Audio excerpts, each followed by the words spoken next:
중요한 포인트는 4절에 있습니다. 풍세를 살펴보는 자는 파종하지 못할 것이요 구름만 바라보는 자는 거두지 못하리라.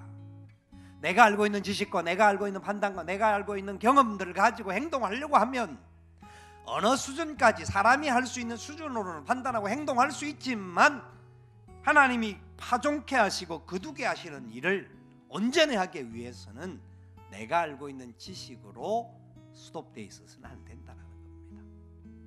전혀 다른 행동, 전혀 다른 요구가 하나님께서 우리에게 하실 때에 어떻게 해야 할 것인가 하는 말씀의 원리인 겁니다. 1절 2절을 보면 좀 더 구체적으로 알 수가 있어요. 떡을 물 위에 던지라는 겁니다.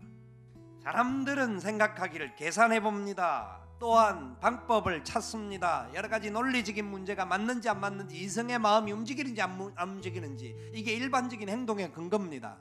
그런데 하나님은 어떤 때 명령하실 때는 이성적으로 맞지도 않고 이 부분이 내 생각으로는 이해가 되지도 않고 이게 던져지면 낭비 같은 것들, 없어지는 듯한 그런 모습들이 되어질 수도 있습니다. 전도서 11장 5절 6절 말씀에서는 한 번 더 이 부분을 이야기를 합니다.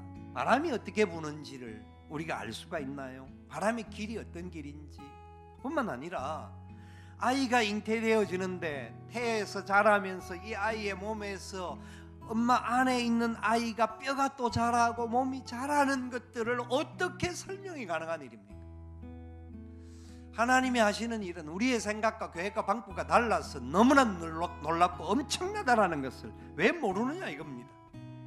그러면서 6절에 했던 말씀이 아침이나 저녁에 씨를 뿌리고 저녁에도 또 그것을 손을 놓지 말라, 그냥 쉬지 말라라는 겁니다. 젊었을 때도 우리가 가지고 있는 것들을 가지고 씨를 뿌리고 하나님의 기쁨이 되게 하나님 앞에서 명하시는 대로 물에다가 떡을 던지듯이 우리에 있는 것들을 가지고 선한 일을 행하고 선한 사업에 부한 그런 삶을 살아가라는 겁니다. 섬기고 살라는 겁니다. 베풀고 살라는 겁니다. 황혼에도 동일하게 그렇게 하라는 겁니다. 소망이 가득한 일을 맞이할 때도 우리가 그렇게 살아야 할 뿐만 아니라 저녁이 되고 황혼이 되어지고 어두움이 다가온다고 생각하는 그때에도 하나님 앞에서 그렇게 살아라는 말씀입니다.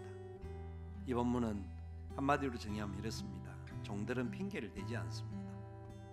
하나님 말씀 앞에 붙들리는 종들은, 하나님의 뜻 가운데 순종하는 자들은 하나님 앞에서 실천합니다. 뒤를 미루거나 환경이 더 나아지기를 기다리지 않습니다. 언젠가는 되겠지, 상황이 나아지면 그때 가서 하겠습니다, 지금 너무 부족하니까 시간이 되면 내가 잘 준비되면 하겠습니다. 굉장히 좋은 말 같지만 하나님 앞에서 얼마나 참 안타까운 모습인지를 아셔야 합니다. 하나님은 지금 섬길 자를 찾고 있습니다. 지금 하나님의 영광을 위해서 순종할 자들을 찾고 있습니다.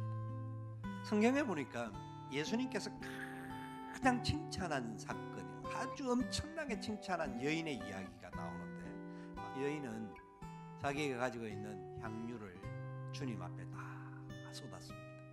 이 향유는요, 그 당시로서는요, 가지고 가기만 하면 금은으로 바꿀 수 있는 재화였습니다. 바로 바꿀 수 있는 이 여인에게 있어서는 어쩌면 총재산과 같은 그런 것입니다. 표가 나지 않는 일일지도 모릅니다. 떡을 들어서 물에 던지는 그런 일과 같은 일인지도 모르겠습니다. 그런데 이 여인은 그 구원의 기쁨이 너무나 좋아서 그 일을 하지 않을 수가 없었다는 겁니다. 섬김은 구원의 감격을 갖지 않으면 할 수가 없습니다. 참된 섬김은 하나님이 주신 구원의 감격 앞에 내가 쓰임받을 수 있는 그 사람이 되었다라는, 내게 있는 작은 달란트를 가지고 주님의 영광의 도구로 달려갈 수 있다라고 하는 그 기쁨이 있어야 합니다.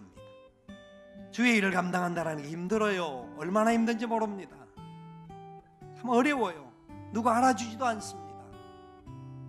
그러나 그게 기쁨이고 그게 소망이기에, 그게 어쩌면 낭비되는 일과 같고 어쩌면 없어지는 것 같이 보이지만, 우리 계산으로는 안 맞는 것 같지만, 풍세와 구름만 보고 행하는 자가 아니라 믿음으로 행하는 자가 되어지면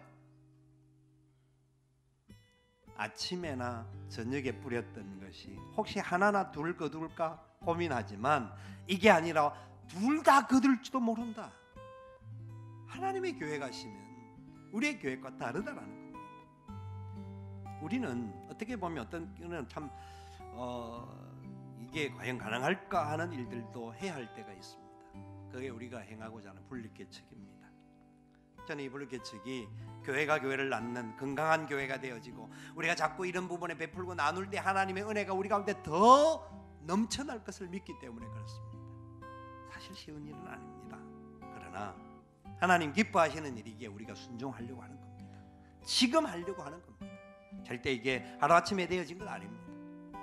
그래서 가서 도우셔서 교회가 세워지고 그곳에 죽어가는 영혼들을 살리고 하나님의 교회가 또 세워지고 그 교회가 또 새로운 분립개척할 수 있는 그런 교회가 될 수 있도록 우리가 함께 힘을 모아 달려갈 수 있는 저와 여러분 될 수 있기를 주님의 이름으로 축원을 드립니다.